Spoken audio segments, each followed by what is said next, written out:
just tried to look up no and fell into the matrix? What?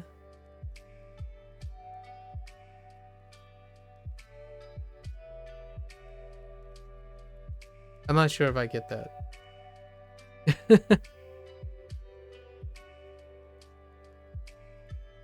Everything is possessive in Japanese. I could see that. Except for the implicit no in using action and like katakana in the attributive form.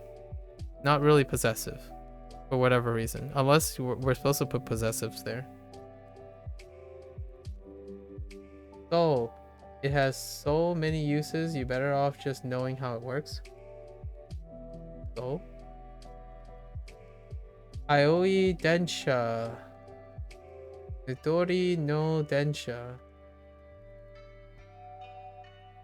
Yeah, I know you've been waiting on throwing the green thing in. Yeah, I know. I know. I already know what you were gonna do. You've been waiting for like a whole week for me to get the color green to explain that. And there's a historical legacy behind that. I get it. I get it. There's a historical reason for that as well. I also get that.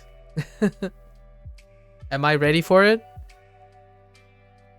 Guys, when did I ever make it feel like I'm never ready for something? Also, I still feel like I like to put in a no in front of like mystery and action and stuff after that too. Did someone bring up ikimasu and kimasu?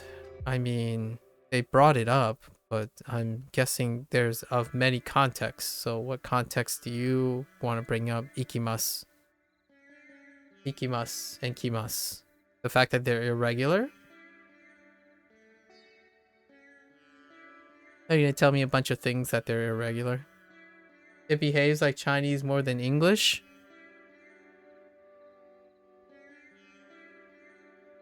No.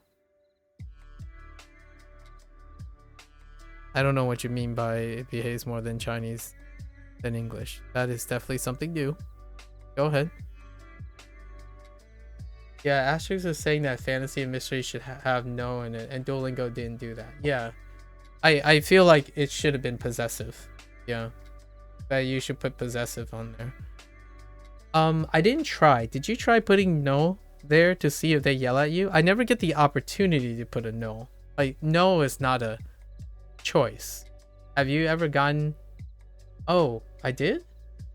I didn't think I'd get a choice. I didn't remember having a choice there before, like as one of the pull-ups. Oh, so I did. Was it wrong? I don't remember. It counted as wrong. Oh, I did. Okay, I didn't even remember. I didn't even remember doing that choice. So I don't know about that. It doesn't feel right to me. I don't know.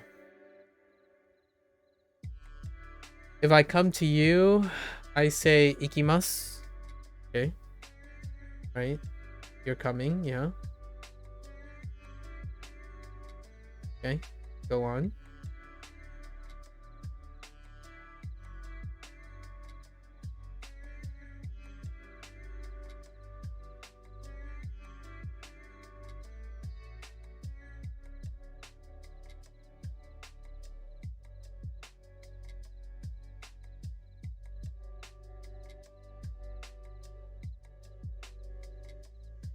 That makes sense because no is used when there's no ending to attach it to, just like in the color example. Yeah, I agree. Yeah, I agree. Yeah, no ending.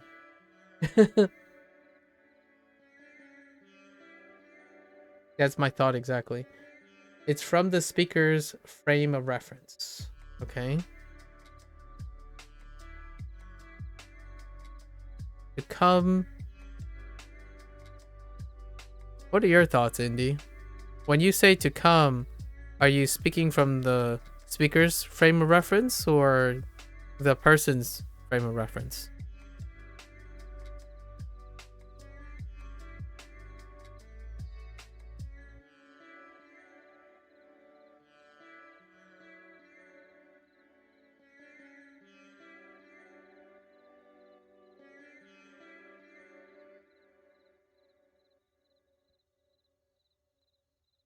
You don't come to someone else.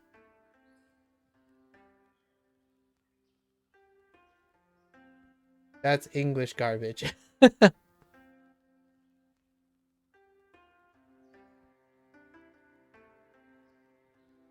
Have I used that before? I can't even think of how that works in English.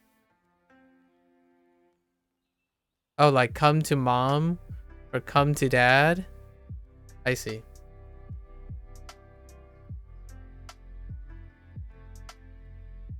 You tell someone to come to you. Yeah, fair enough. Come here.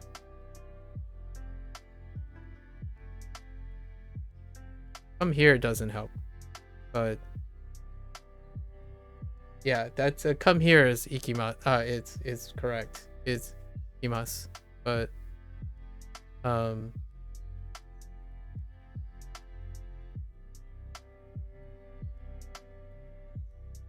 I'm coming is I'm going. I don't think Duolingo has used kimas in going, like a replacement for coming to some place. I don't think Duolingo translated it that way, did it? And then I don't know if I've ever said that in that way. I don't use the word come very often. That would be another entirely deep cut here. I don't use the verb to come. Arrive. The word is arrive is the word I would use. And depart. Depart and arrive are the two words I would use. Imas is come here to me or come here to this place. Yeah. Which is the same as arriving or departing. So I guess it's a choice for Duolingo. Everything else is to go. That's fair enough. The problem I'm having here is Hideyoshi is saying it's more of a Chinese thing than an English thing. It's hard for me to relate because I couldn't think of examples where my point of reference is different from Japanese. It was actually very natural for me to use imas and ikimasu because I use depart and arrive. Those are the words I would use. I wouldn't use come and go. One would depart and one would arrive. So then it would line up with kimasu and ikimasu. Perhaps this is just an English thing. How do you say depart and arrive in Japanese? Is it a different word?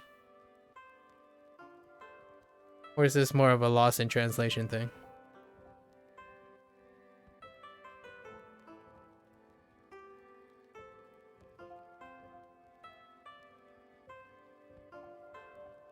Because it's a transit thing.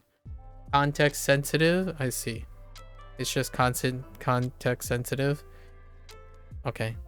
Then, in terms of English, I guess you're talking to a person who doesn't understand why there's a perspective shift. There isn't a perspective shift for me. That's weird military terms I hear in like anime and stuff. There's weird military terms. Okay, for that. Oh, depart and arrive. Yeah, so in transit, most, in my opinion, it might be a northeastern thing. It might be a eastern thing or northeastern thing. When you're in a transit place, you don't use go and come. It doesn't track. You use depart and arrive. So when I was reading those like ikimasu and kimasu, I was reading them as depart and arrive, as opposed to come and go, which is still weird to me. I don't think I use go or come in any other situation as well. Like, I don't remember ever saying to people like, oh, are you coming soon? I would use, are you arriving soon? You might even use, are you here yet? As opposed to, or are you there yet? Are you coming to the party? Are you, no, I would still use, are you going to the party? Even then. I don't use, are you coming to the party? That's weird.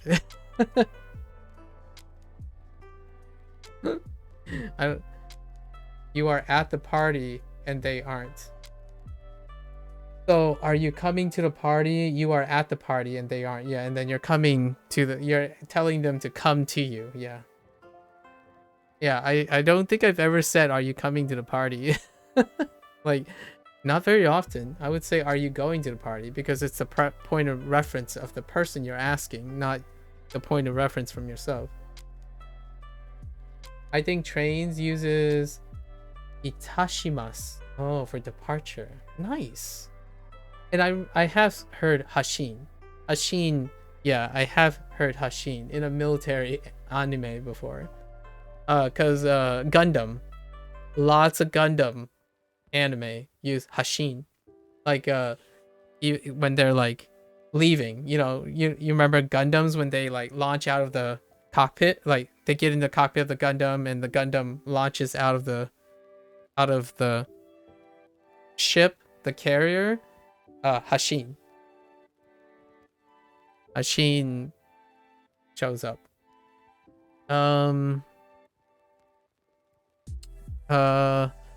Yeah.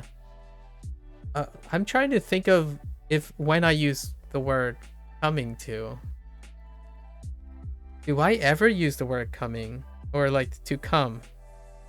And this is very unfortunate because that phrase can be taken out of context, but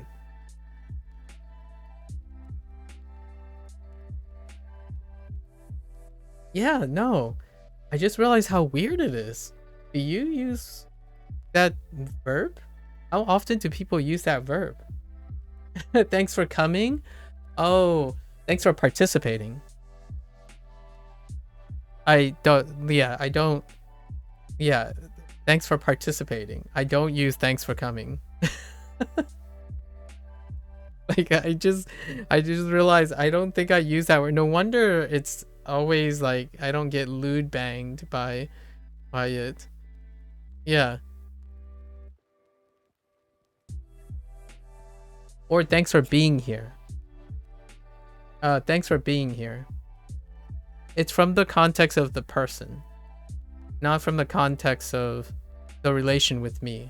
Thanks for being here, as in that person is here now. As opposed to I'm here and you're being here with me. I guess that's what thanks for coming is weird to people. Like, I'm here, thanks for being here with me. Usually I just say thanks for being here.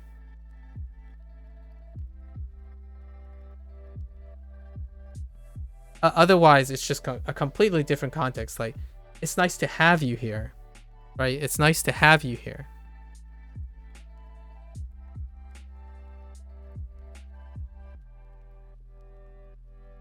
But there's still Kimons. In N64 GoldenEye, Natalia goes, I'm coming, James. Yeah, they most definitely do. And it's I'm going in Japanese. Oh, interesting. Yeah, the context is I'm going to you, James. Yeah. Yeah.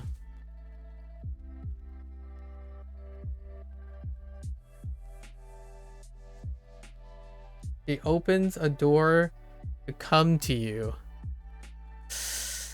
Yeah, I just don't use come in that way. Oh my gosh, we're hitting some pretty bad contextless. I just don't use that verb in that manner. I legitimately can't even say it without feeling weird. Legitimately, I have not used that word. Oh, and by the way, I don't like go either.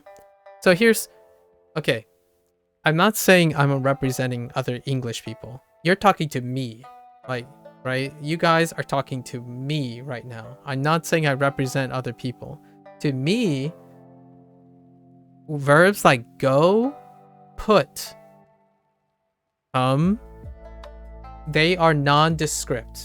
They are ambiguous, and they can make confusion. So I don't usually use any of those words. You think it's weird to never say come or go? Yeah, so for me, I don't use them. Like, context specific go. Like you drive to the store. You don't go to the store. Like I would say, you drive to the store. Did you walk to the store? Did you run to the store? You don't go to the store. You see where I'm getting at? It's kind of like people who say, oh, I put the paper on the desk. Did you leave the paper on the desk? Did you set the paper on the desk? You went to the store, which is go. It's not the same, but fair enough.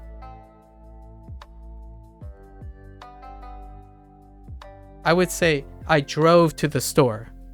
I walked to the store. I wouldn't say I went to the store. It's not specific enough.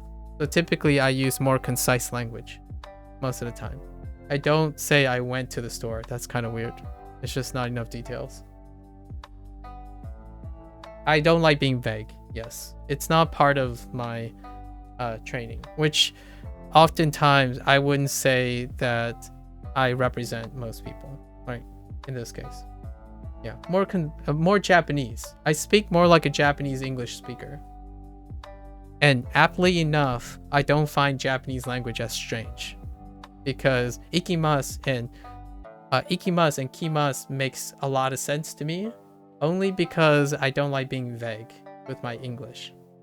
I actually get really weirded. I mean, you already saw me, right? Indy, you already saw me every time it is Osaka, isn't it? Like all that is really ambiguous. It's very ambiguous language, but I get used to it. I get used to it. It's really weird though. Like the weirdest thing in this unit. Yeah, I know, but the perspective is the same for me. The perspective is the same for me. It is not a alien to change the perspective. Not really. However, it's definitely Mosuku. I don't think you're talking about what you're doing like that in Japanese. I don't think so either. Indy. I don't think so either. But we're not talking about what we're saying. I'm talking about the perspective. Hideyoshi made a point about the perspective difference. And you guys are making a perspective difference. As in like someone comes to another person. That's not what I see. That's not what I'm hearing. It's not the perspective I'm coming. Like the thing is arriving at a place. Is what the Duolingo is sharing in Japanese, and I'm pretty sure that's exactly what the Japanese mean. It's arriving at a place, not it's coming to someone else, or coming to, it's not coming to a station, it's arriving at a station. I've thought a lot about that when it comes to the meaning behind kanji, so this is fun to me. I think so too. I actually think it makes English feel even more interesting. I think learning a second language makes your parental language even more interesting. Well, arguably or debatably even more interesting. For example, like I didn't realize how little I use the word come. For many reasons, guys. I don't use that word for many reasons. And one of them is not safe for kids. I don't use go. So here's some stuff, right? This is a hot take. Don't take it too personally. Like, don't change your speech pattern because you have your own personality. For me, yeah, I don't know that I say I walk to the convenience store. I see. Yeah, I do. Like, I love more descript words. So oftentimes, like, if I go to a train station, for example, if I'm asking someone, if I'm meeting someone, I would say, have you arrived yet? Right? Have you arrived yet? Otherwise, I would talk about their current location. Are you currently in my location? Not making like the point of reference of I'm vaguely here somewhere. Are you coming to a vaguely, right? Are you coming to a vaguely position? I would typically say, I am at this position. Have you arrived yet? Right? Have you arrived at this location yet? As opposed to, are you coming to me? Like, where is me? Where am I? I might be at the party, but where am I exactly? It's imprecise. So generally speaking, I would say something at a party like, I'm at the front door. Have you arrived yet? And then someone else, I think sometimes they say, oh yeah, I'm almost there, right?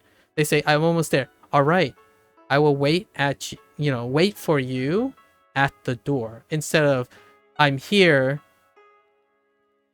something like something nondescript. It's rarely do I ever use communicate with people with not less like detailed oriented words.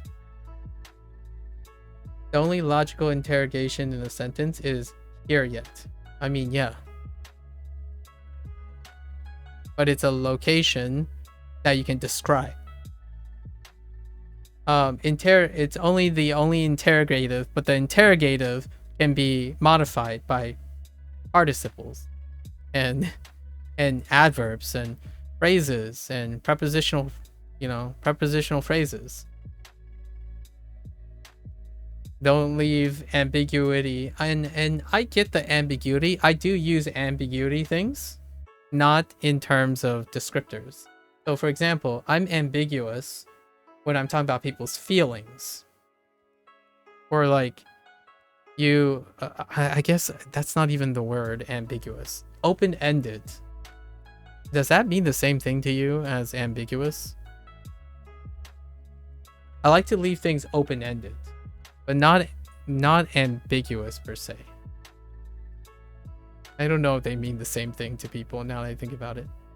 Like, for example, maybe that's a learned thing. I'm vague first and I get more specific if I have to. Yeah, so here's the thing. Do you feel that being vague and being open-ended are same things? Like being vague or being open-ended?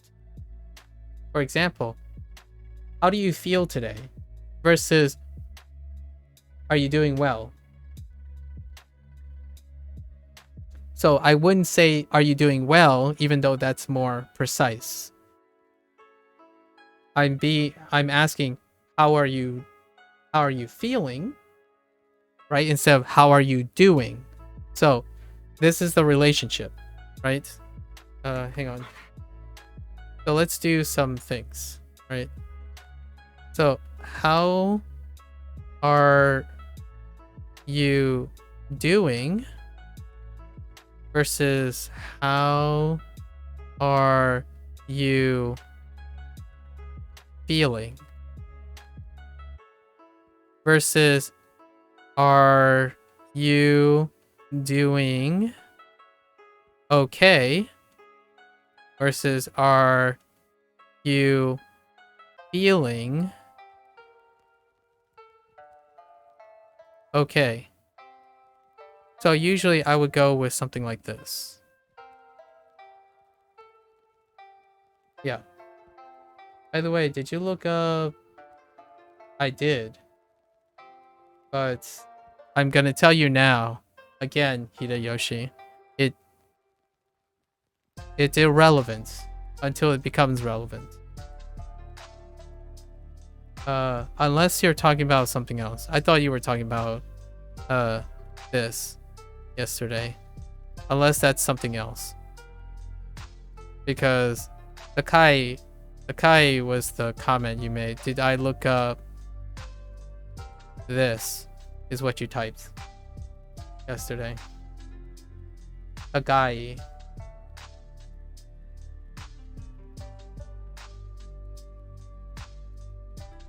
But anyways.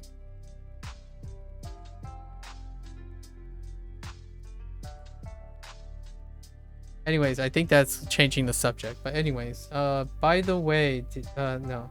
That's why you ask if you need to. It can leave a lot up for interpretation. It can leave a lot more up for interpretation for sure. That's why you ask. Ken desires ramen, not likes ramen. Yeah. Yes. Oh, you're talking about the interpretation? Sure. Yeah. Okay, that's fine.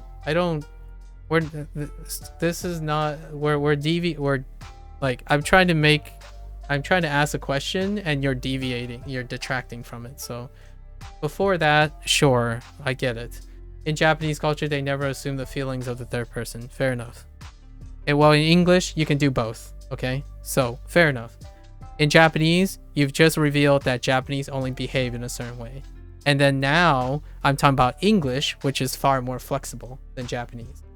All right, let's settle that for now, because I won't know. And we're not talking about feelings in Japanese right now. We're talking about English mannerisms. So when people ask, how are you doing? Versus, are you doing okay? It is very revealing of the type of people they are, right? These are all positive. Like, these are all different methods of asking how someone is feeling indirectly. So when someone says, are you doing okay? It's not assuming they are doing okay. That's very different.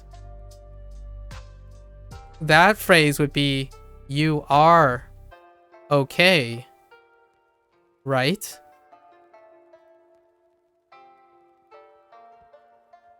No. This is far more aggressive. It's more than this. It's more than this. Like this is greater than this, but it's not as much as you are okay, right?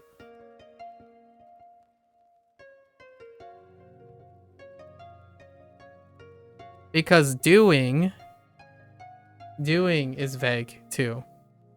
And then you can be even more specific and say feeling okay. Then you're talking about someone's feelings.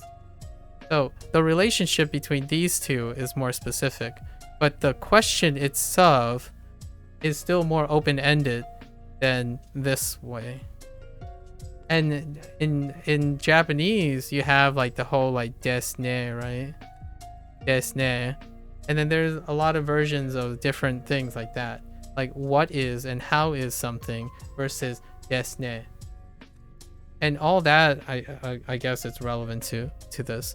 But my point I was making is just to make it clear that I still leave things open-ended, but you can still use specific open-ended verbs. So it's definitely closed off when it comes to verbs, but it's still an open-ended question instead of a yes or no question, which is less open.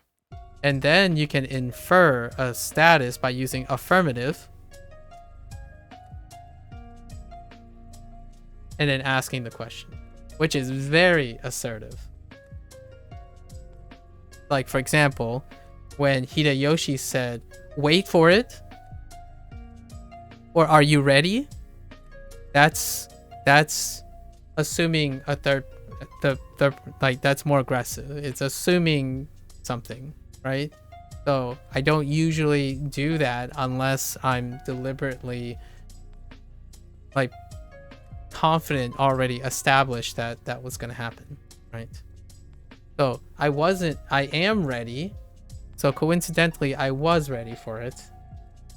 Even though ironically, I would probably think Hideyoshi was assuming I wasn't ready for it, and that's why it's interesting.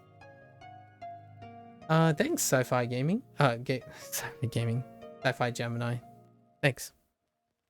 So yeah, we're already done with our Japanese study for today. But what I'm saying is, the word coming, oh my gosh. The word coming doesn't exude the type and the point of reference, right? There's no point of reference. But you guys are saying there is a point of reference. And that point of reference is different from Japanese. And I kind of get that. I do. It's different. It's different from Japanese. You like that about Japanese though? They never assume anything, which is great. They do assume everything, but it's not in their language. That's the irony here, in my opinion. I agree with you in terms of language. Their language system is very indirect. But culturally, they assume most things. You guys are doing it already. In Japanese culture, they never assume the feelings of a third person. Ironically, that's assuming that that's the rule. Just because you never do something doesn't mean you're not always assuming it. When you never do something, you're always assuming something. In English, you're less likely to assume things because everyone has a different take.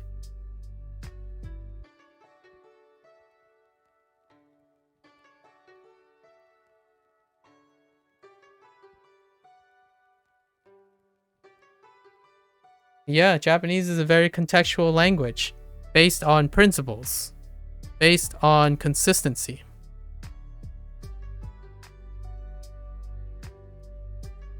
English is a descriptor language because the vast majority of things are vague and imprecise. We already went over the idea that if Japanese people don't assume anything, then their language would naturally be imprecise. But it's actually quite precise. Largely because there are underlying rules. A contextual language is possible because there are underlying rules contextually. You cannot do that in English. You can do that to some extent in English, but to a lesser extent than Japanese. The language has an explicit word for marking the feeling of a third person, so it's likely their culture expresses the same concept regularly. Yes. Underlying rules, consistency, presumptions. It's precise because contextually it's very consistent. English is very inconsistent. Otherwise we wouldn't have that. So it's ironic, in my opinion, that you're saying that the Japanese people never assume things or never assume stuff, but they do assume a lot. That's what makes the language possible, in my opinion. Japanese is an incredibly contextual language because there are a lot of consistencies that allow that contextual language to be accurate and precise. In English, if you say, I want a hot dog, you're not quite sure what you're going to get. And they require explicit descriptions to describe it because it's hard to assume anything. In fact, you get your foot in your mouth most of the time when you're assuming something with the English language because it varies way too much. So what I find elegant about the Japanese language is they're very indirect, but also reliant on perception that is normalized. It surprises Japanese people when you violate these assumptions. So when you start doing things that are not normal with the language, it's off-putting. When you do something not normal with English, it's far less off-putting. In my opinion, just a perspective thing. Just a perspective thing, right? From my idea. The reason why I talked about the many versions of saying something in English is I don't know what I'm talking about in English in general a lot of times. A culture with over 50 words for ice might contain individuals who have no concern for ice, therefore you're making assumptions about their culture. Are you talking about English or Japanese?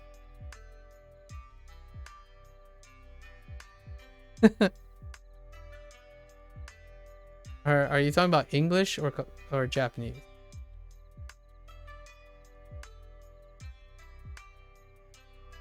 One of those native northern tribes, a culture with over 50 words for ice might contain individuals who have no concern for ice. Therefore, you're making assumptions about their culture.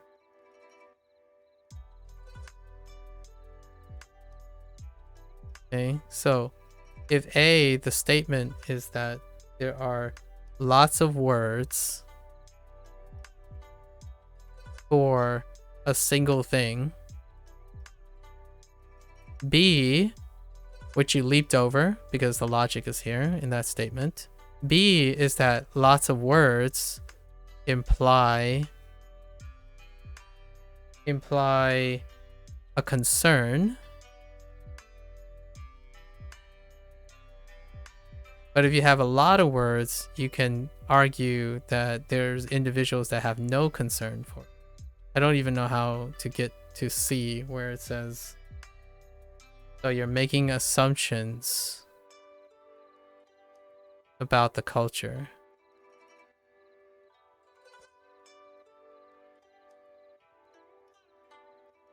So there are a lot of words for ice that you make the assumption that there are some people who have no concern. And that's it. Yeah, I agree. Sure. I don't know where we're going with this.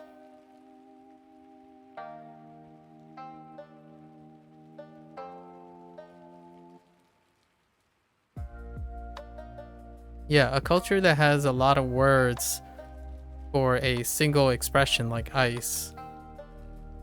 And then you're assuming that because of that, there are no individuals concerning, that there will be an individual that don't concern with ice. Then yeah, that's an assumption you're making about the culture. Yes.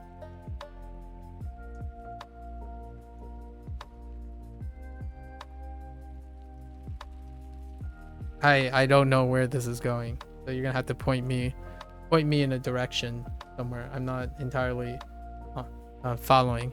So are you saying, have I applied this assumption about Japan or something?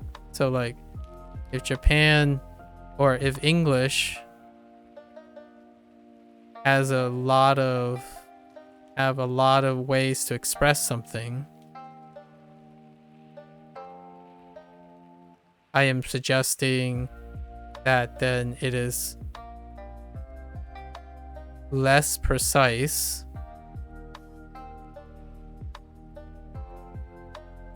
and that is assumption I'm making about the culture. Yes, it still tracks. It's more than an assumption if it's so common in the zeitgeist to be distinguished in language.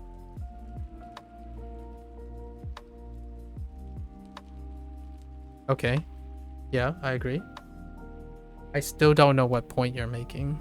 Like you're throwing terms around some more, like zeitgeist. Okay, I still don't know what point you're making.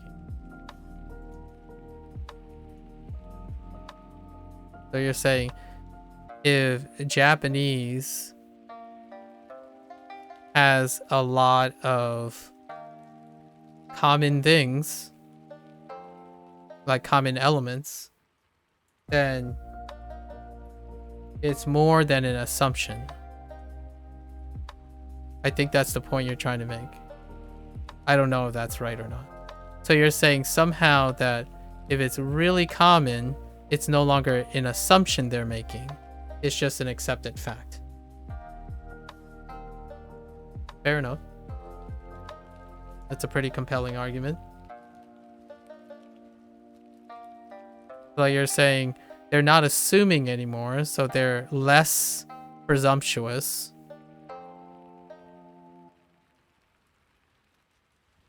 Because they all follow the same rules. I think that's the counter argument you're trying to make. Like, so Japanese people have many rules, but that doesn't mean they're assuming anything or presuming anything because it's so common. It's accepted as fact.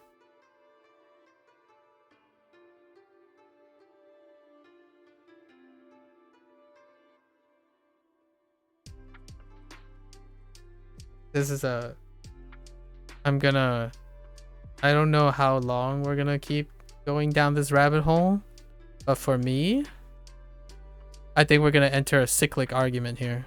There's a cyclic argument here to be had. Oh, okay. Take it away then. So say Japanese,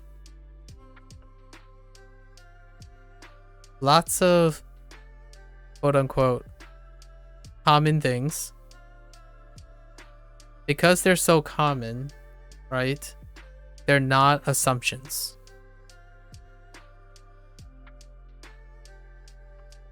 Right?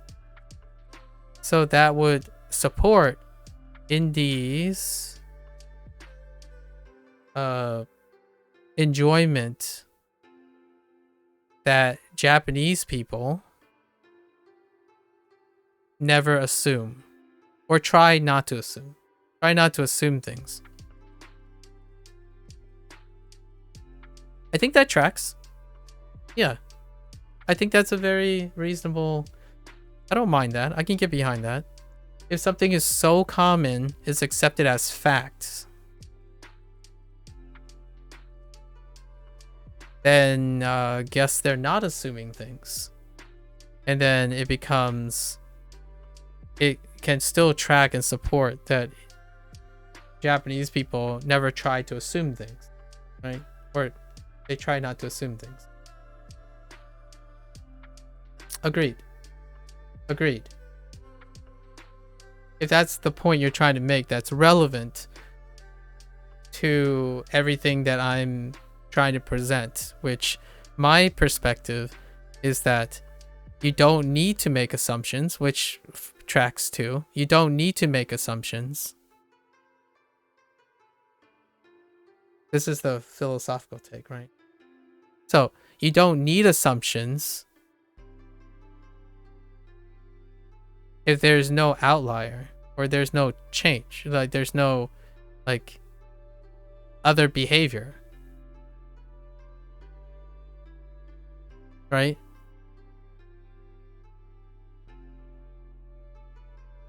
That's another way to say this thing. So is it because everyone assumes? Because as far as I'm concerned, that's confirmation bias.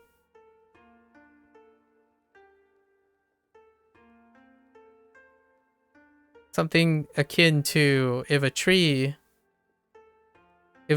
falls and everyone hears it,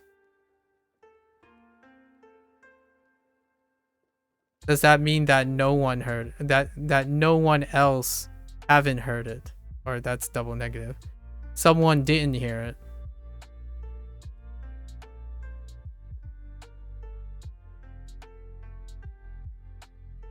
Language can have mutable concepts over time, but there's still an underlying grammar. Yeah, I agree with that. I don't actually have anything. I'm not questioning any type of grammar here. We're talking about human perception or human assumptions. Is the Japanese language naturally non-presumptuous? Is it? Well, someone just made made a comment called the Japanese language is incredibly contextual. And you're making an argument that Japanese is so there's so many common things that the contextual language nature of Japanese, it's not dependent on assuming things or presuming things.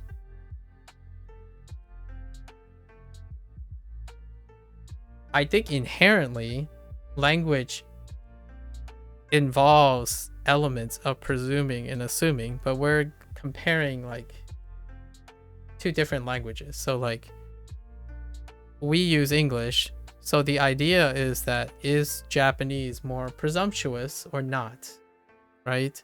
We're comparing it as opposed to saying it in a void. So instead of saying all languages have like an underlying grammar, I like to compare and contrast how presumptuous do you need to be about the Japanese language versus being presumptuous about the English language. I think you can infer less with the English language. That's how I'm using precision. There's less you can infer in the English language. So therefore, I want to prefer to be more precise in the English language to facilitate a balance between misunderstandings and understandings as I'm expressing something. In Japanese, I don't have to do that. It's an elegance of Japanese.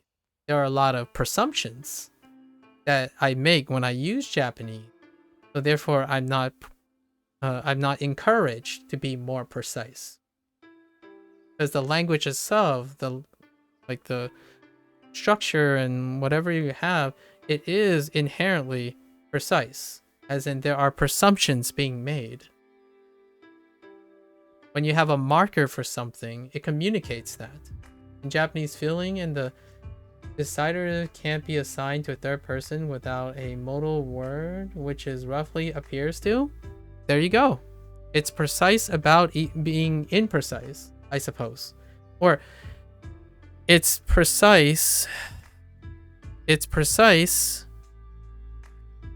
about being something.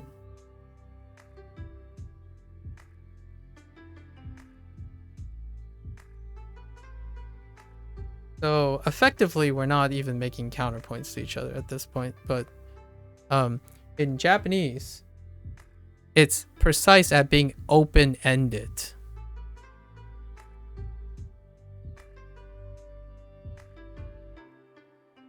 So you're either talking about the meaning or the grammar structure. And for me, it feels like you're talking about both at once. So somehow the precision of the grammar enables a more open-minded take. So like, for example, there's a marker for not assuming someone, right? Someone, or actually, there's a marker for assuming a third person's feelings. And that's exactly what I mean.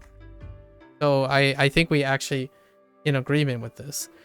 Literally, you are assuming that when you use a marker, it's assuming someone's third feelings. It's not so clear with English. The reason why you guys can describe to me all these things and you care a lot because of like to come from, to arrive, to depart is largely because the writing system, which if you're prescribing to that whole zeitgeist thing where everyone's assuming the same thing and it's no longer an assumption, I can get behind that. If everyone is always treating Japanese the same exact way, then it's no longer assuming. It's a fact. So the fact is, in the Japanese language, there's a marker that indicates you're assuming a third person's feelings. No arguments, no assumptions, no presumptions. Fair enough. I get that. Now, you're comparing it to English. Now we are no longer talking about the relationship of Japanese with Japanese people. We're talking about the relationship of English people with Japanese people. And in English, Japanese people can do that because they are assuming their system is precise. This is a different perspective shift. So in English, the Japanese people, their system is providing the assumption. In English, you cannot do that. There isn't like a clear way of saying everyone agrees on a system that tells you that they're assuming someone's third person feelings. Doesn't exist. Or at least I don't think it exists. I mean, an English person could probably, like a linguist could probably make a really example case. But for myself, there isn't. So what I choose to do is I try to be a little bit more specific when I can. Is your intent to be able to translate the language to study their cultural perspectives through language? No. My intent is to share the funny things that contrasts between English and Japanese. Your intent is to correct everyone based on your understanding of Japanese. And I'm okay with that. I don't know enough Japanese or about Japanese to ever know that. I know English though, so I can at least compare English or share my perceptions of English, which is very difficult to know if you're leaving something open-ended or not. In English, there aren't markers in English that tells someone like, hey, I'm assuming, you know, cue the assuming someone's something in English. You're assuming someone's something in English, right? How many times have you heard that phrase come up? Are you assuming that I'm doing this? Well, sorry, the English language doesn't have any precise way of marking that I'm assuming your feelings right now. Maybe we should discuss this a little bit more. So I get it. I get it. To me, my perspective is the Japanese language is elegantly presumptuous. It removes misunderstandings. It allows for flexibility at the same time because it's very concisely indirect. There are rules, lots of elegant rules. And I love that. I just don't consider the point in the beginning that spawned all of this is me and Indy, I don't have the same perspective that Indy has regarding how Japanese people don't assume things. I actually think a lot of the social cultural differences between Americans and Japanese is that Japanese assume a lot of things according to the commonality of the stuff. So it's so common that it's not considered an assumption anymore until you meet an American, until you meet someone outside of the country. Then it's an assumption, right? When you walk into a country and then that person doesn't obey your rules that you've accepted as facts, it's now officially an assumption from the perspective of the foreigner. So for me, I actually think Japanese people make lots of presumptions, but not from the context of being a Japanese person talking to another Japanese person. I don't think that's ever an assumption. I don't think they ever have that type of miscommunication. To some extent, if you talk to other like multicultural people in Japan, that might come up every once in a while. And those are the type of interviews that I talk about. So I don't know. I mean, if you live in a place where everyone is so common, then yeah, I don't think you have to make assumptions. No, sir. Because it's just fact. Yeah. Let me reread your thing. Is my intent to translate the language or to study their cultural perspective through language? Oh, the second one. Sorry.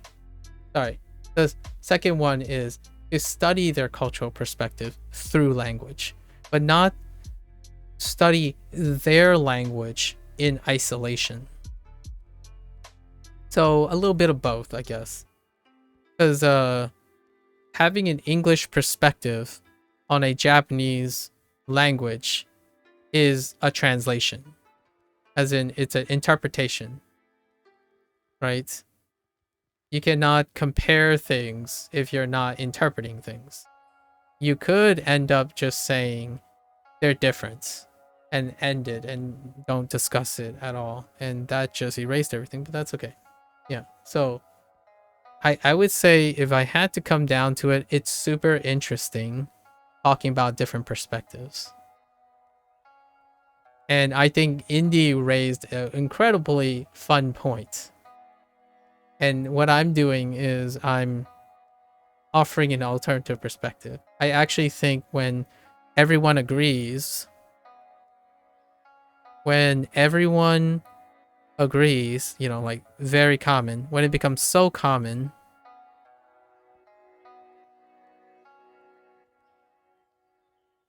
to me, that sounds like everyone just assumes.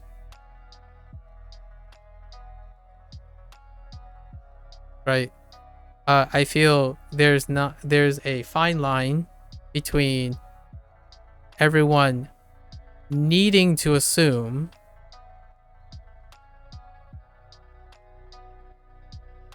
versus it's so common that everyone agrees. So there's no need. I don't think there's no need for an assumption. It's common enough to put in writing, which it is. Exactly. When you're a Japanese person, in agreement with Japanese people. Or you're someone in agreement with Japanese. We're not talking about grammar anymore. This isn't about grammar. I'm not talking about grammar. So, if you're talking about putting in writing, it is a writing system.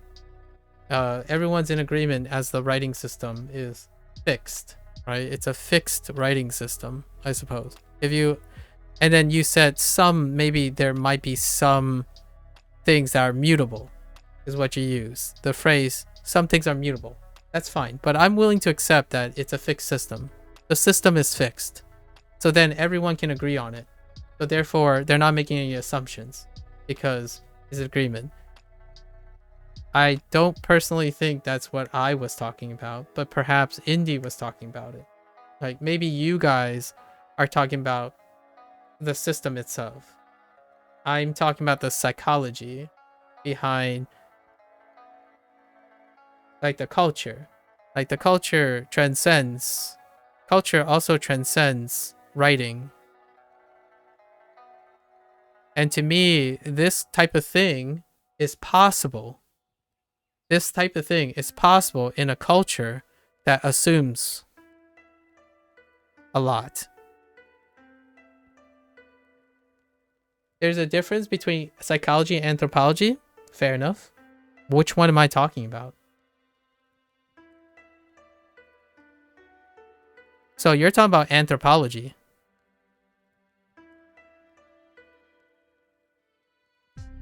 At least that's from my perspective. My perspective is you're more concerned with anthropology. That to me is largely immutable. I agree. What is. So I would be foolhardy. I would be foolhardy to be arguing in the realm of anthropology because I don't know any of that stuff. I actually don't even know enough about the Japanese language or its legacy to make a commentary on that. You also brought in philosophy,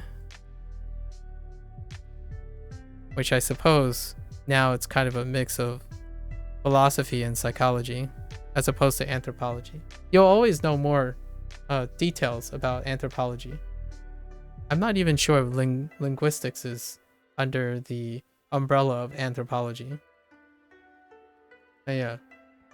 And then the whole zeitgeist thing. Your whole zeitgeist comment, in my opinion, is closer to philosophy. In my opinion. If everyone agrees, then no assumptions are made. I feel that's borderline philosophy.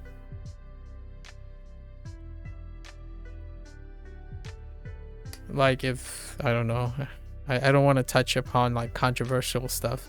Like maybe we can use gravity. I think gravity is pretty okay, right? What goes up must come down. So if everyone agrees, they're not assuming anything. Right? If it's a fact, no assumptions is being made. No assumptions. I agree that's the case. If it's a fact, no assumptions.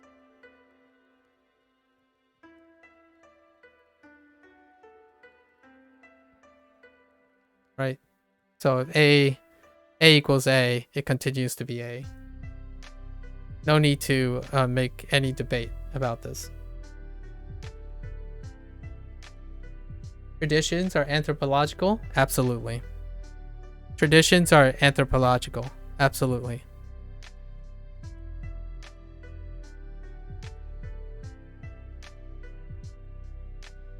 So you described Japan, all its rules. You anthropologically proved your point. Right? That's fair. You've described Japan in all of its rules, its writing systems, right? So this is the box of Japan.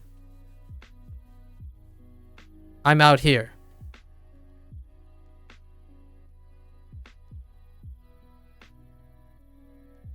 So if anthropology is this, then so does English have an anthropological, things, details. However, I'm comparing the two. And that leads to interpretation.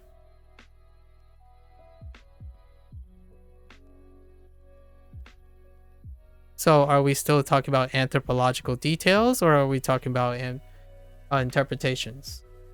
You've introduced some interpretations that incorporate philosophy.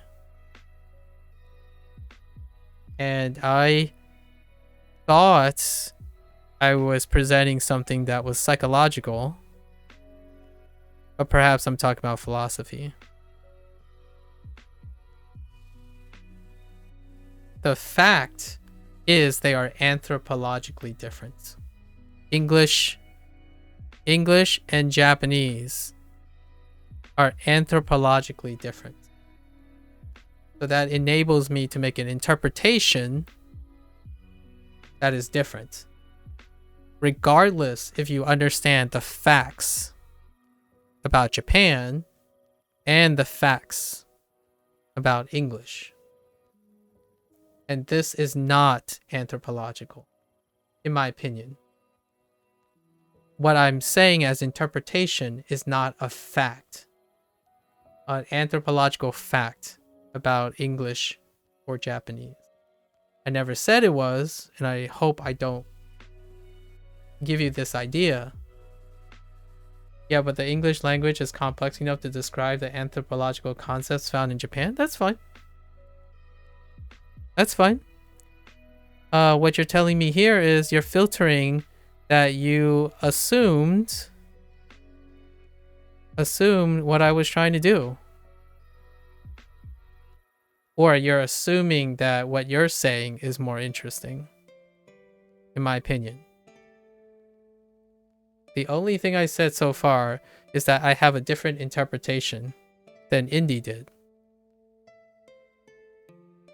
But instead of, in my opinion, instead of adding on to that thing, you detracted from me. At least that's how I feel. You detracted from me and you focused on a detail that I agree with you.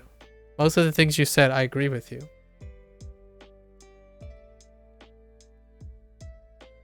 And I have nothing to add to that. So for me, I'm talking about, do you have to assume things, or are you assuming things if you're encountering something that is fundamentally different? Like if I'm an English foreigner and I go into a closed system, what is from the perspective of an English person? Well, the perspective is that they're assuming everything.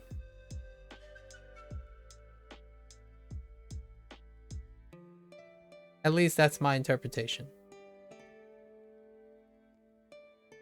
And this has behavioral consequences that are not bad or good. If you desire the Japanese language to be characterized by specific adjectives, then I probably have no disagreement with you that you can back that up.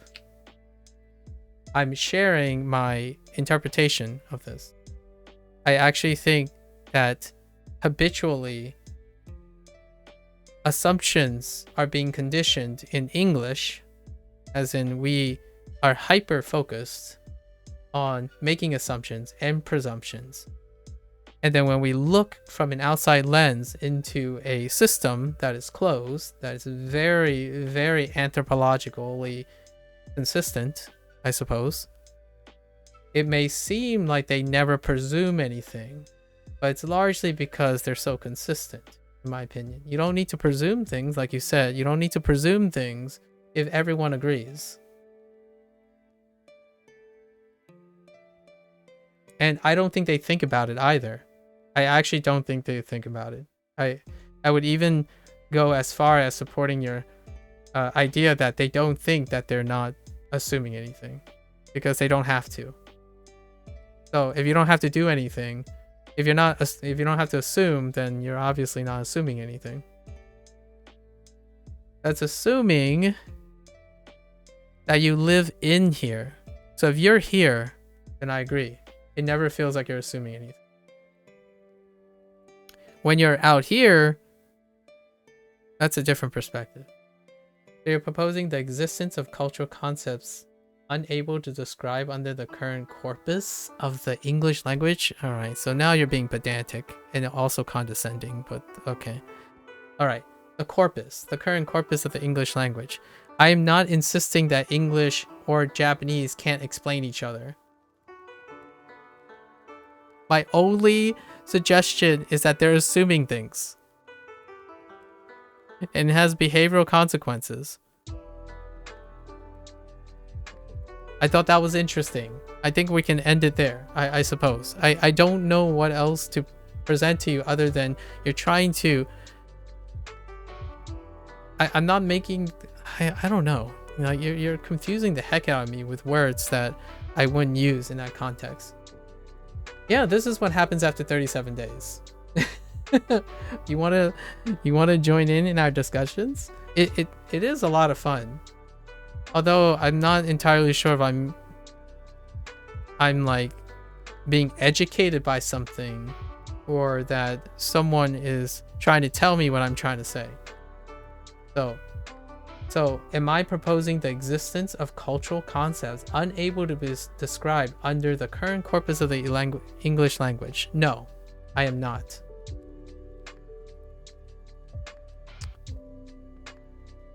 I am suggesting that someone who is an English speaker has different perspectives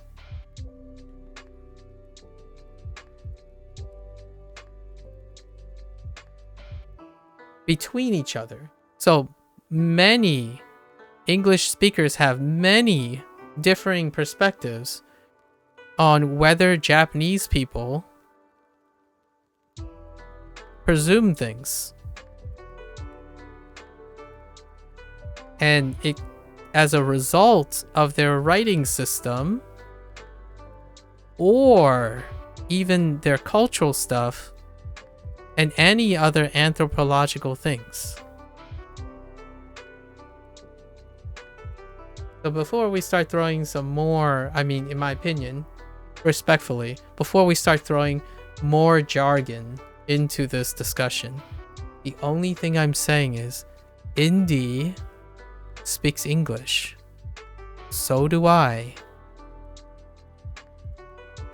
And we have differing perspectives from outside the Japanese language. Meanwhile, you are telling me that Japanese people have lots of things and that's it. I don't know where I'm going with it. Like I don't know where you're going with it. I only wanted to share that from my perspective, this language, these things are possible because rules are accepted. And that's great, in my opinion. It makes things very precise.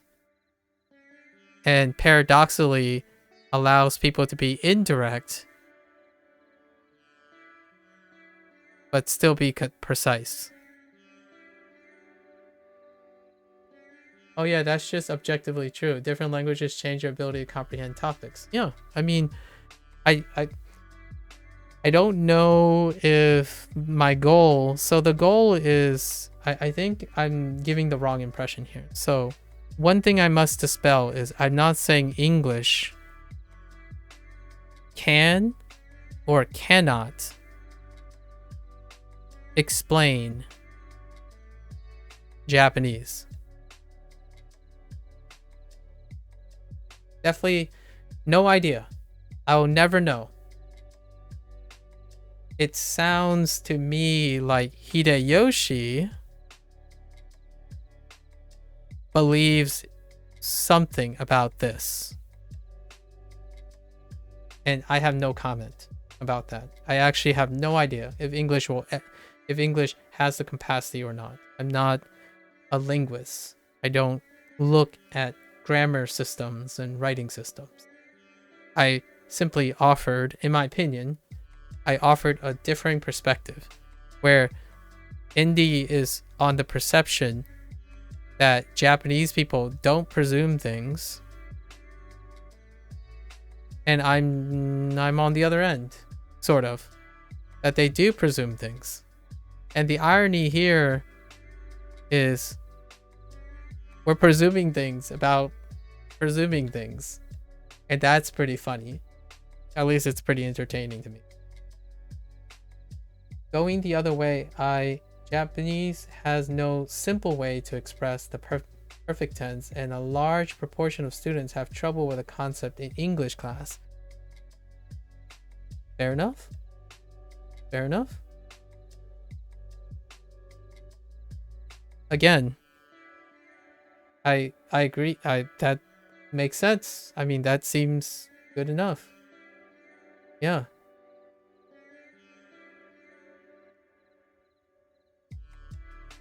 But the concept is expressible.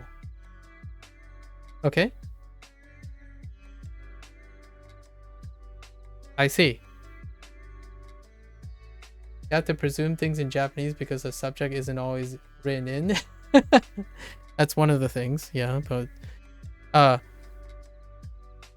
that's one of the things. I just think, okay, all right. Going the other way, that's great. I agree with you. If the Japanese system doesn't have a simple way to express perfect tense, then they will struggle with it in English.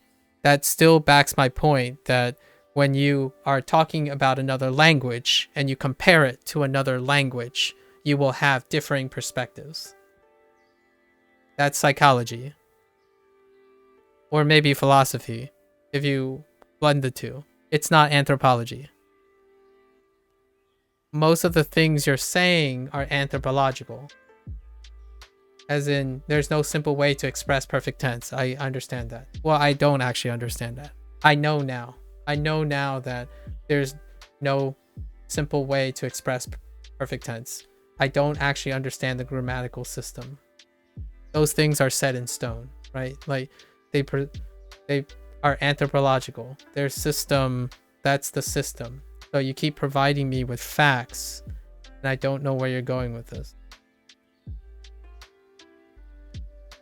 It's interesting though. I had no idea.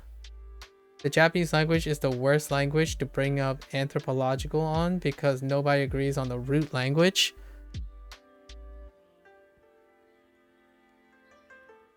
Okay. Let me see. So, your argument or your suggestion is it's the worst language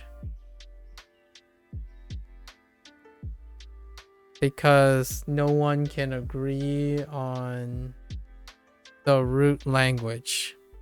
Okay.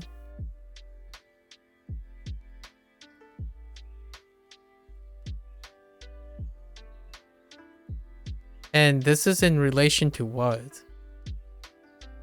Are you suggesting that this is in relation to all languages? That's a bold statement. That's a very bold statement. I have no comment about it because I don't have that information. Since you're talking about anthropology still. Yeah, I have no idea. Roots again is still anthropology. So if I don't have the data, then I don't have the data. And then your argument is that because they can't agree, anthropology is bad, which makes it the worst thing for anthropology. I agree. If it's anthropologically nebulous, if it's nebulous in its anthropology, then yeah, it's the worst language for anthropology, I guess. But you mean you also have to consider someone else's skill, understanding, agree when you talk to someone else. As far as presumption goes, I know Japan has high consideration. Is that baked into the language? I think so. I personally think so. And that's what I'm talking about. However, I'm not quite sure what Indy was talking about. Indy just disappeared. He doesn't want to get into this because I feel like Indy's a non like he might have just clocked out and went to bed or something. Yeah, I'm only just I'm not talking about any of this stuff, but it's interesting that Hideyoshi is making like observations. Yeah, unless you spawned yesterday from another universe, everything has anthropological history, yeah. So yeah, I agree. So, can you make I'm curious, when you say it's the worst language, can you make that same argument or that same thing, that same point about any language?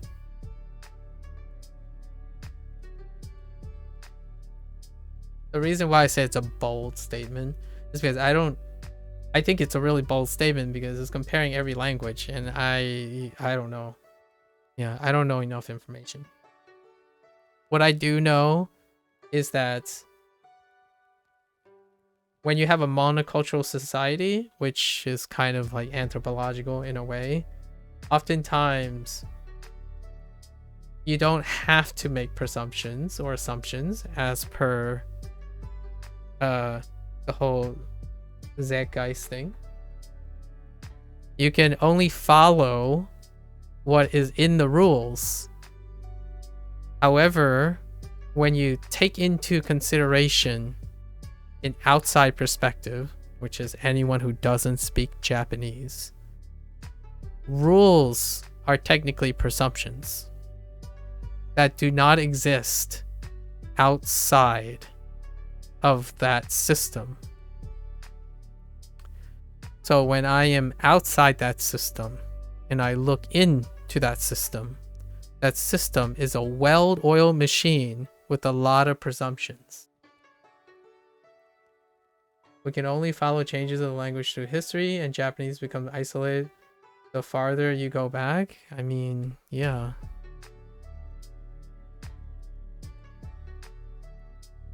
So you're saying somehow Japanese is different from any other language when you go back. I suppose.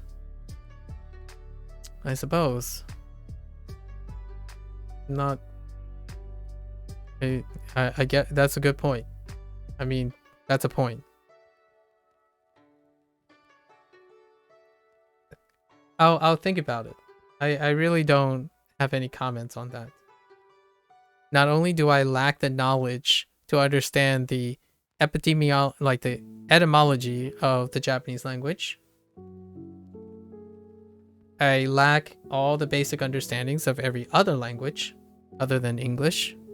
And even then, I still don't even know the etymology of English or the origins or what have you of English. So when I hear someone say Japanese is the worst language for anthropology, I hear someone overextending their depth of knowledge. However, I have no way of challenging it, nor do I can contribute to it, because I do not have the expertise in it. What's the argument here? I don't know. I don't know what the argument is. I have no idea. It's an indirect share. I do feel that it's for educational purposes. So this is educational purposes. For me, I lost the person I was talking to. I was gonna say like my lead-in, my segue. I know Indy's probably not gonna catch this, but my segue was, I'm very curious how Japanese people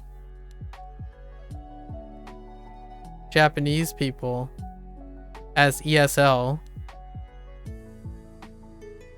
think about the open-endedness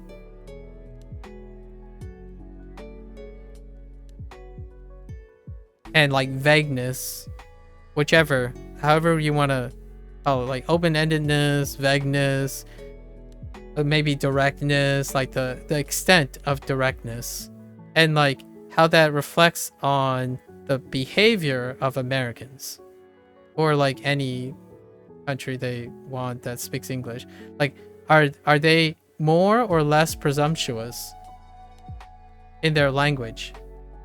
That would be a really interesting question. From the outside, as an English speaker looking in on Japanese, I think the elegance of Japanese, like one can be really precise and like, oh, you're doing it wrong, you're not doing it wrong, this is not how you express it, this is definitely the way you express it, and then we try to translate to English, is because the Japanese language is incredibly presumptuous. And what I mean by presumptuous is largely because rules are meant to be followed and rules are incredibly precise. But then again, you can make the argument no one's presuming anything because they're the rules. And okay, fair enough. If they're the rules, then that language is really precise, not actually vague. Like, what I mean is, it's less vague. It's actually far more precise. You can't give any kind of cultural reason why Japanese set up their tenses in their current manner because we're lacking any kind of prehistoric antecedent. Fair enough. That seems very reasonable. Okay. I often feel like if I am trying to be as respectful as I can, I often feel like you're trying to go on your way about proving a point that I don't feel is germane to my conversation. Like, it's not relevant to my conversation. As in, I don't understand where your anthropological knowledge intersects at my fun discussion about perspective and the psychology behind two different pools of people or more, right? Like, if you talk about why Japanese people set up their tenses in the current manner, how does this relate to a contemporary Japanese person learning English and getting the perspective of whether there's presumptuousness or vagueness between people? I would love to know if the way I feel about the Japanese language is either concordant or not concordant with someone who's doing the opposite. Regardless of prehistoric antecedents or the manner or the current system. Talking about a pool of body of people who have psychological perspectives. And they're all relative. So we're talking about relatives now, not some gold standard that exists that hasn't been written down in human history.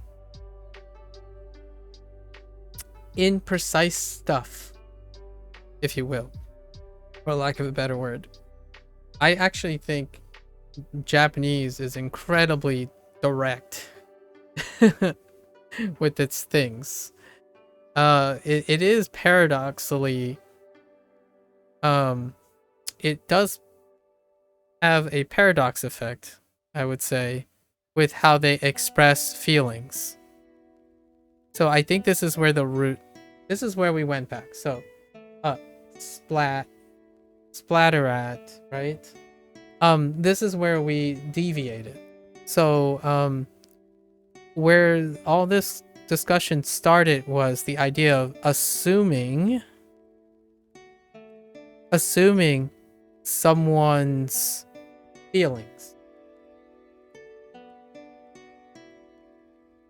This is where it all started. So don't worry, you're just gonna have to trust me on this one. I kept a track of all the points that were made. And this is the origin point in which our discussion separated into two separate points that are not in conflict with each other in any way. Not only are, in my opinion, they're not in conflict with each other, I don't even think they're relevant to each other. So let's establish this. This is the last point in which both of our comments are converging, as in, it's the whole idea of, do Japanese people assume someone's feelings? And in the language itself, Hideyoshi has made the very accurate, in the Japanese language, there's a lack of assuming a third person's feelings. or anything really. I guess feelings, thoughts, and then they left a exact marker of how to express when they are. When they are. Nice. I agree. Like, I definitely agree in this because I have to accept it. I don't actually have the knowledge for this. So I accept this premise. They lack assuming third-party feelings, and there's a marker that express that they are. This is introduced by both, I guess, what was it to say, both Indy and Hideyoshi.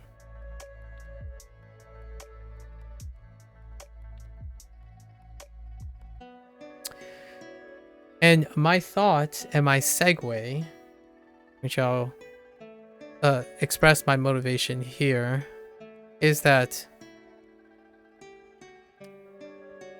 is the lack of assumption, because everyone behaves the same.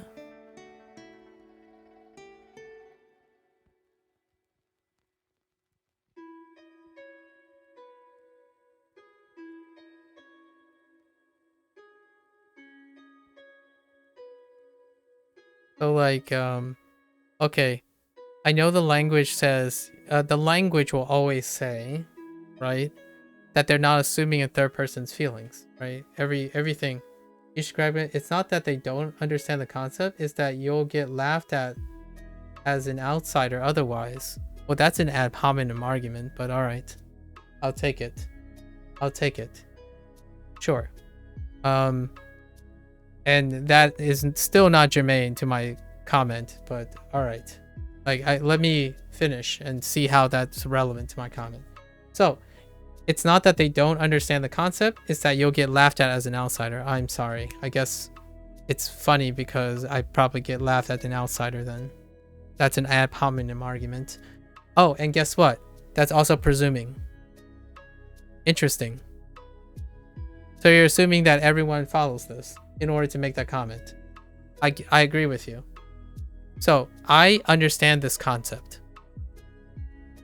I understand this concept without needing English, in my opinion. I understand this concept that in their writing system and their expression that there is a lot of lack of assuming someone's feelings. But if you do, you're going to get laughed out as an outsider. Sure. That is not even germane. Not even relevant to the comment I'm making. Stop stating like the same thing over again. It's so pedantic. It's almost condescending at this point. Ken-san wa ramen ga hoshi desu. It's about to be understood as a train of thought. Yes. So you're not assuming Ken wants ramen. Fine. I get it. It's not assuming the third person thing. Or maybe this is the one that does. Naturally, you're offering a train of thought. It's not saying that he wants ramen when it's being translated in English as being expressing that he desire. Someone is saying that they know what Ken wants. I get it. And I'm not commenting on that. I agree with you. You will get laughed out if you think Ken-san wa ramen ga hoshi desu is assuming that Ken's feelings about wanting a ramen. So, thank you for expressing that. Honestly, I didn't know until now that Ken it's not talking about Ken's feelings. As in, the person saying Ken-san wa ramen ga hoshi desu is not assuming his feelings. Sure. His feelings. I don't know. Maybe that's your train of thought. Is your train of thought, right? Or maybe it is. What is mandatory here is Japanese have dictated that you can say these things. That sentence is incorrect. It turns to hoshigaru. Okay, then why write an incorrect sentence? All right, so that's incorrect sentence. So now I guess you're saying Duolingo is incorrect. Okay, sure. Duolingo is incorrect. All right. You have proven your point. This is your point. I think you've made your point. So, in the future, when I'm learning Ken-san wa ramen ga hoshi desu, I am officially incorrect and I'm going to get laughed out of Japan as a foreigner. You have proven your points. Not only have you proven to be arrogant and misfeeling, it has nothing to do with what I said. In fact, the very point that you're making is ignoring the very point that I'm making. So, I am a foreigner.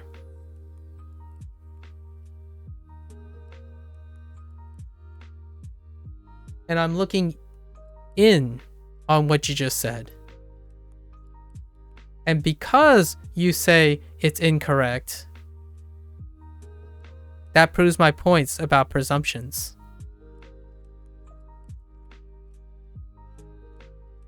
You assume that this will be incorrect because all Japanese people will know what is the right sentiment.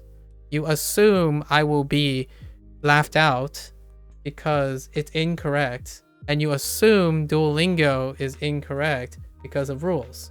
I agree with you. And that's why you are more presumptuous.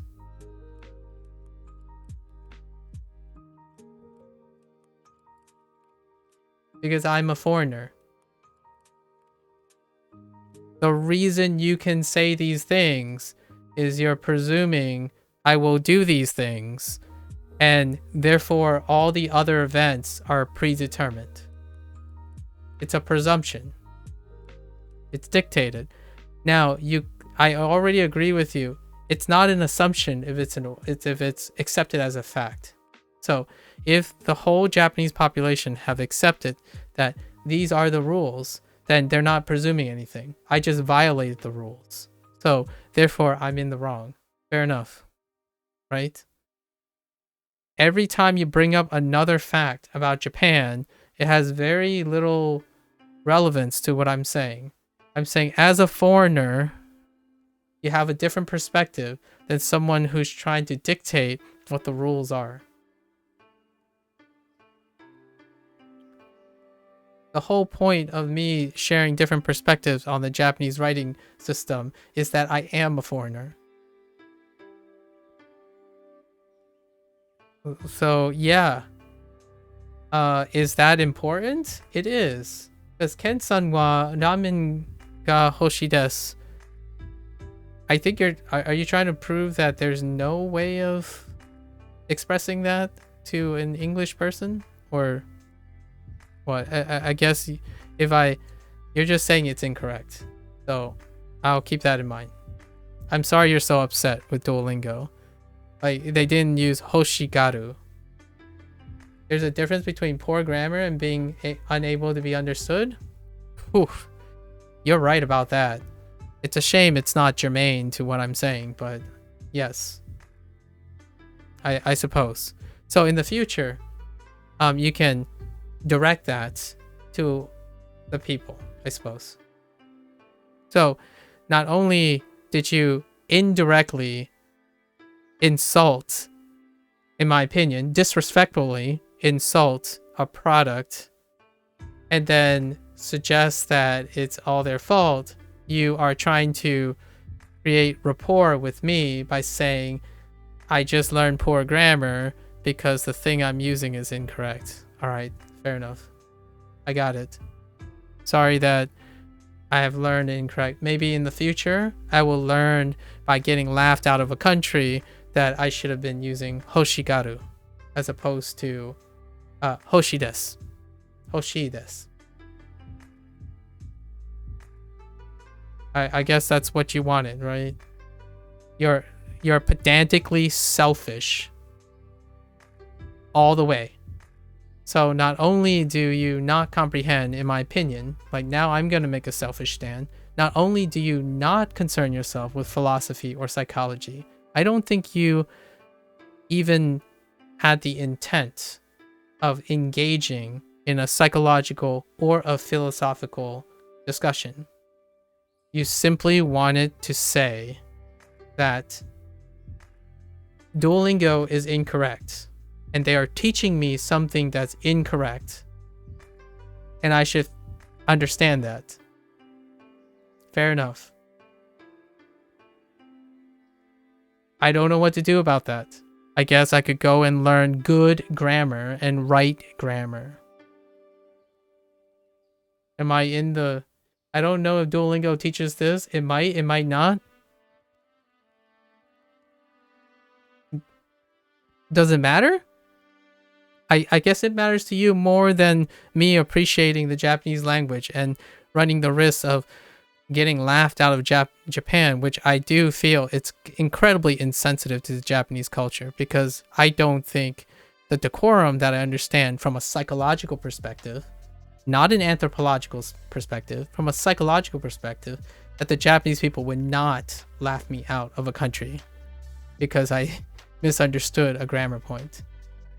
Because I'm a foreigner, and that's being psychologically and culturally sensitive to understanding how the Japanese people behave, not what their writing system dictates.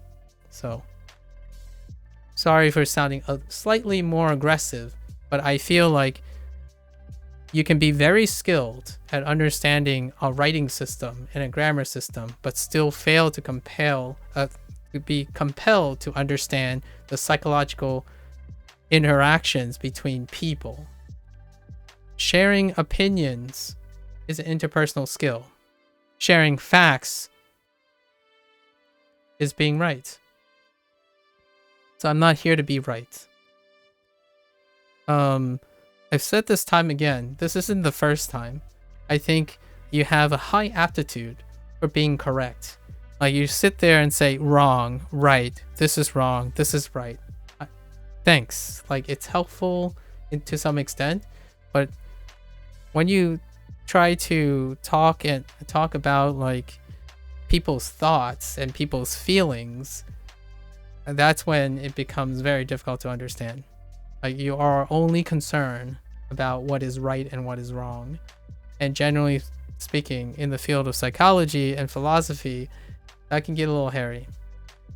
If you delve in facts, well, the facts are you are assuming people's feelings right now. You are assuming that Japanese people laugh at foreigners when they get grammatical points incorrect, which I beg to differ. I genuinely think that the language does not tell you that. Understanding the grammatical writing system and stuff doesn't help you understand the people in that capacity. Not only do I think also that English may or may not be able to explain Japanese, like a facsimile of Japanese culture, I think that's what makes it rich. When you have two different cultures trying to communicate to each other. But you rarely ever take that into consideration, in my opinion. You are more concerned about the semantics of the Japanese language. And that's very admirable. I will never comprehensively know what I'm doing wrong or right in the Japanese language. I'm dependent on other people for information. So you can continue to provide what is right or wrong. And maybe Duolingo would distinguish between that. I'm sorry if it upset you so much that Hoshides is being implied as you're assuming someone's feelings. And the only comment I have about that is when I see Ken wants ramen, right? Ken Ken wants ramen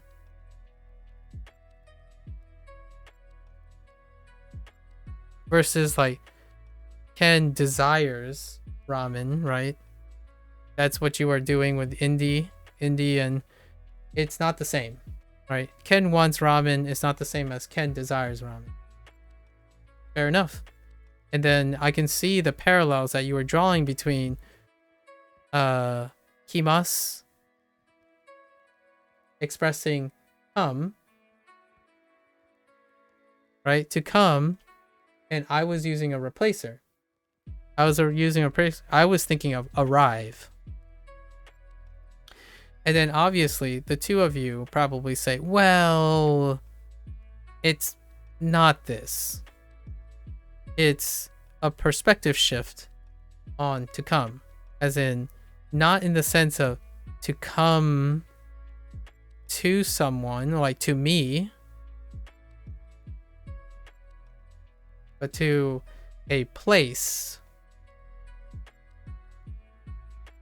And I see the parallels between that, like that perspective. It's the perspective is the speaker, right? Like the difference between whether it's the speaker or something.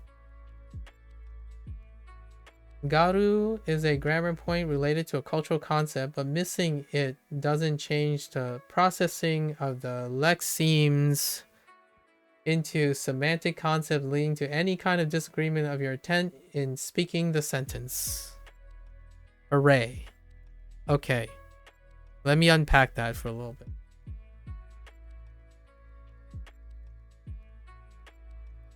So you're suggesting that even if I don't have garu, it doesn't change the semantic concepts that may lead to disagreements. All right. So now you're saying, at least from what I'm interpreting, that it's not as important as I think it is.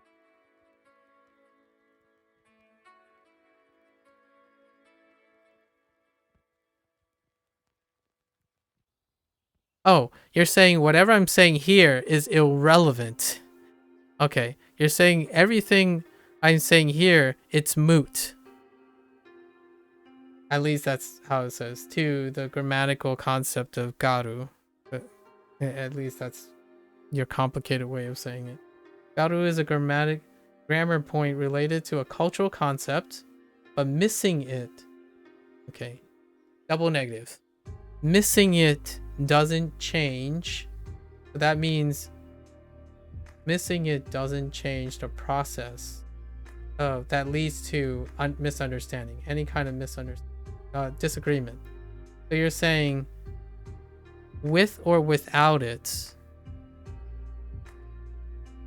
missing doesn't change. So if I don't know anything about garu, there will still be disagreements. Okay. I suppose. I mean, I was trying to talk about your intent, but alright. I think as much as I want to keep talking about this, I don't think there's an end to this in any way. I think you're talking selfishly. Mixing up kimas and ikimas may change the meaning of your intent. Okay. Alright, cool. Sure. I agree. I agree because I never considered, well, I mean, you're presuming I considered ikimasu and kimasu are not different things. They are different things. And I agree. Mixing them up will change their meaning.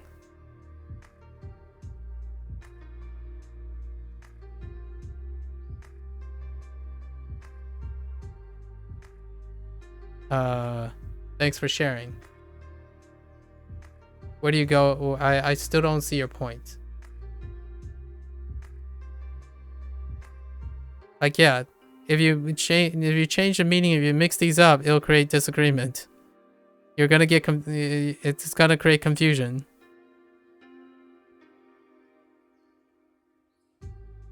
There's some inference here, but I think you're just stating it for a matter of fact. I agree. I could have saved time and had I remembered the word intelligible. You could have saved time had I remembered the word intelligible. Okay.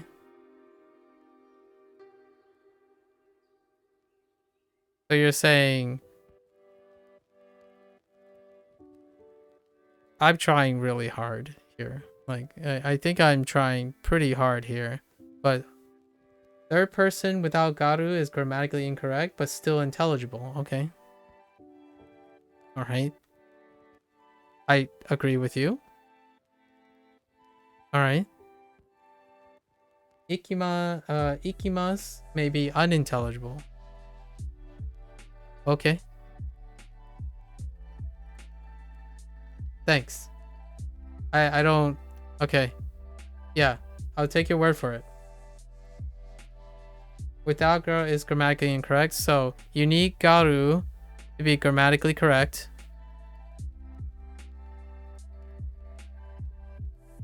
So that means, hey Duolingo. Hey Duolingo. It's not Ken-san. Ken-san wa hoshii desu. It's Ken-san wa garu. Or something to that extent. Because I don't actually know the grammar. Okay? So. Alright. So this is grammatically incorrect without garu. But still intelligible. So when Duolingo says Ken-san wa hoshii desu, it's still intelligible. As in, if I say this to someone will still know. However, somehow when it deals with ikimasu, it's unintelligible. So you're saying it should be ikigaru?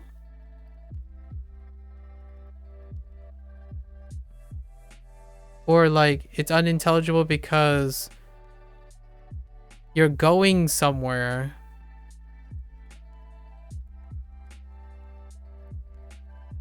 I'm saying ikimasu may get confused. Alright. Okay, I agree. You can get them confused. Okay. And then you're suggesting that knowing that kimasu is come and ikimasu is go is not sufficient to alleviate that confusion, which may lead into something unintelligible. The intent of the speaker may not be intelligible due to this error? Due to what error? To confusion? Say, alright, great. Note it. And my argument was I don't resonate. Because I know that these are different. And I will use these differently. And then it somehow went into an intelligible use or unintelligible use of hoshigaru. That had it's so far out. It's almost like you're talking to someone else. I don't really know what's going on here. But as much as this is incredibly informative, what I gathered is I shouldn't confuse these things. It's very important that I get these right. Got it. I got it. Now, did the way they used it in Duolingo confuse these two? I don't know, because I'm learning Japanese. Is your advice useful? Kind of.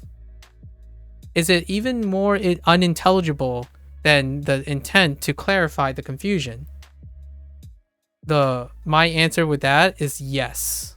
An incredibly resounding yes. Not only did you make your explainer so unintelligible, it is unfilling, it's not related, and kind of just tells me that you want to say whatever you want to say, and it doesn't matter what I say. So that's okay, I guess. Thank you for the information that come and go are very different. Even though for me, I was thinking arrive and depart.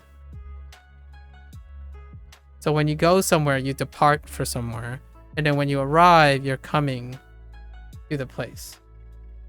But hey, if that leads to even more confusion, then I guess I'll learn how unintelligible it is. But I can't really relate. After all this, it still has so little, in my opinion, to do with anything that I said. So probably excuse me for feeling like I'm disrespected here. So I guess I can't contribute to anything. Yeah, Boo Jelly. 8 hours.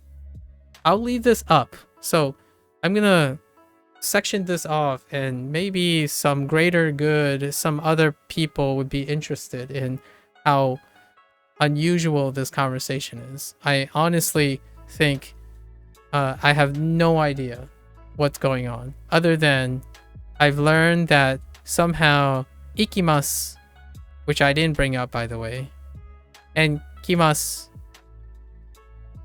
can be confused. And much like I would say 99% of your comments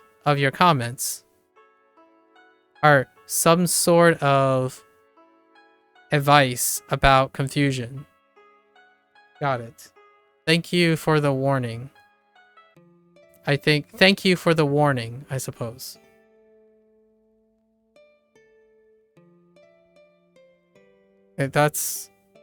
Yeah, these are two words. They can get confused. And then they can lead to something unintelligible. I got it. Meanwhile, I basically lost all form of discussion regarding anything that's not related to this. So, I'm sorry if I have no feedback on this. It's nice to know that it's nice to know that I'm warned about confusing things. I don't know what to do about that. And then the whole Garu thing, I guess you're upset, or maybe you really want to raise the point that Duolingo is teaching me Hoshi desu in a different context. And that context is grammatically incorrect. Got it. I will ask other people in the future. So if you're curious, I'm not ignoring this info. I will probably ask, this is pretty interesting. I think it's interesting. Without being pedantic, all the things you said that you've occupied my time, right, is not relevant to what I'm saying. So let's establish that. However, I will take this advice in the future, and I'm going to ask other people. I'm also going to research, right? Because I do this a lot. And I will see if this is grammatically incorrect, right? I'll look around and study on my own and do this. Obviously, Duolingo doesn't provide that. And I was going to rest 2.5 hours ago. However, thank you for clarifying that ikimasu and kimasu are two different things, which I do see two different things. I try my best to learn the patterns. But if you're saying Duolingo just sucks so much because they don't correct their grammatically incorrect stuff, I guess I'll go look. I'll go look how to grammatically be correct. And in the future,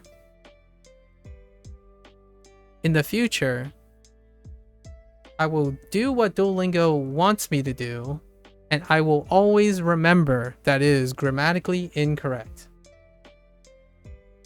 Until if it is or it isn't.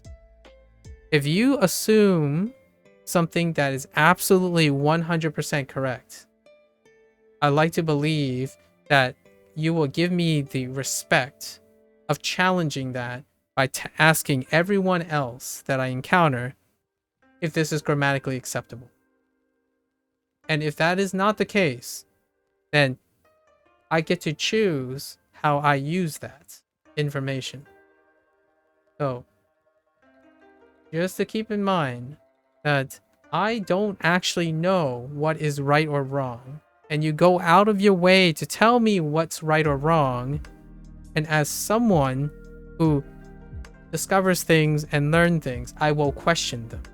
Without a doubt, 100%, I will question your validity. So now I'm gonna end the stream as respectful as I can. I'm going to find out for myself if you're somehow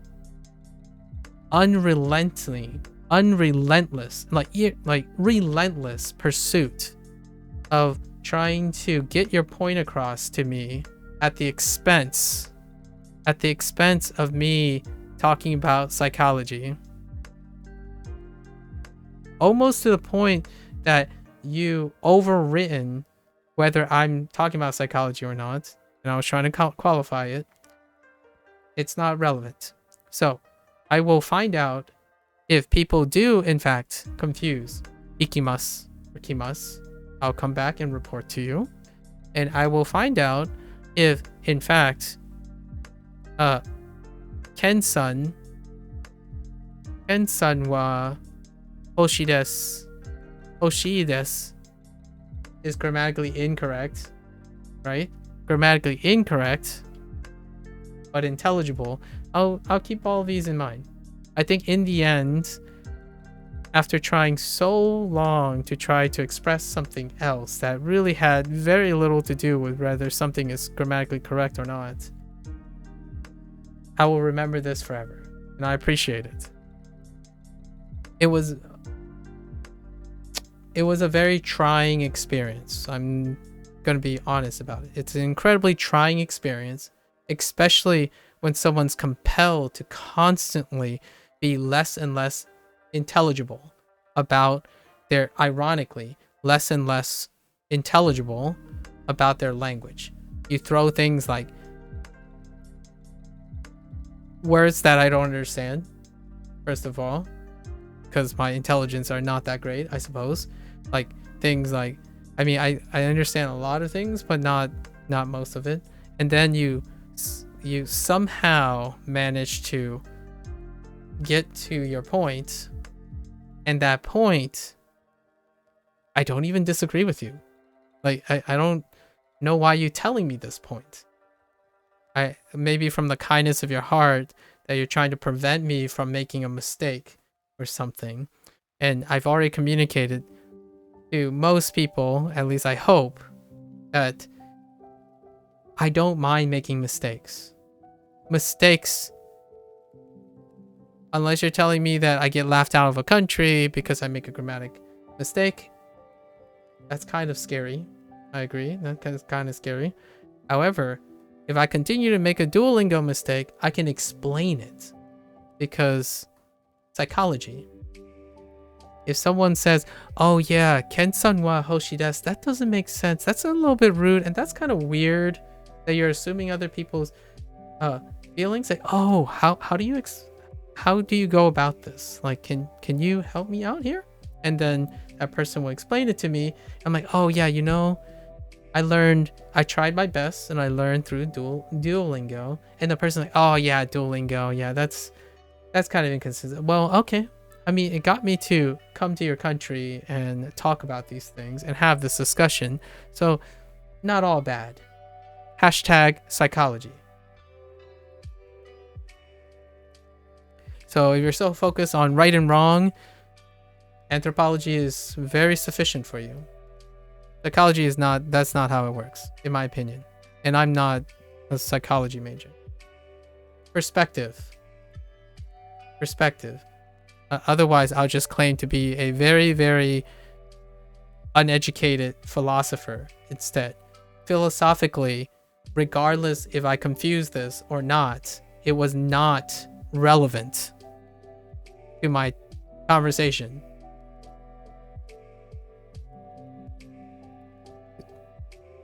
Just saying. Okay. All right. So I'm gonna go and figure out all of this. Is Duolingo wrong? I got some things to go on. And I probably will not reveal what I've come to the conclusion of. Unless someone asks. Because I do not enjoy giving unsolicited advice to someone who's emotionally unintelligible. Right? If you're not going to be emotionally intelligent and open to anything I say and continue to push your task, there's no conversation we're having. It's like talking at someone, but not talking with someone. There we go. Just as a fair warning, guys, you can I would love to hear what other people say. So as a way to end this, I would love to hear people's take on Kensan wa hoshi desu, or anything using hoshi desu. And I would love to hear their deep cuts into what their interpretation are. Be it you're hopefully a Japanese speaker that speaks English as a second language. I would love that. A person who speaks multiple languages and learning Japanese as a second language, or as a third or fourth language. Someone who is a trained professional, like who is a linguist or a polyglot, sure. Anyone that can really, really hammer home. I would love to know. I would love to know. In my case, though, ikimasu and kimasu will be used in a certain context that's provided by Duolingo. And I've been using hoshi desu in this way for quite some time now. And it makes me question because there's also hobbies as well. I'll talk about that more. And anyways, there you have it. It's very important that you keep these things in mind. I'll take it to heart. It's great. It's a shame I didn't get to discuss about the little really weird paradox that's involved in Japanese culture. I had a segue, but we'll throw the segue into the future. All right. I wanted to stop 2.5 hours ago, but that's how the dice rolls. So, as always, guys, if you enjoyed it, fair enough. If you have nothing to say about it, I'd be really surprised. But thanks for listening and thanks for hanging out. Hopefully, some people will find it something interesting. I am going to plead the fifth. I am too ignorant about the Japanese language to understand if any of that is important or not. So I'll leave it up to all the big brain people out there. In my opinion, what I was trying to say is largely about how it feels when you have a culture that agrees with all the rules, and then you have a foreigner enter that culture and feel like you don't have to make assumptions because everyone is making the same assumption. And it's very difficult to understand that. In fact, some might argue it's almost intranslatable. Yep. Okay. All right. So until next time, stay safe, stay healthy, and yeah, keep on learning, I suppose. And have interesting discussions. All right. As always, mata ashita. Ja ne.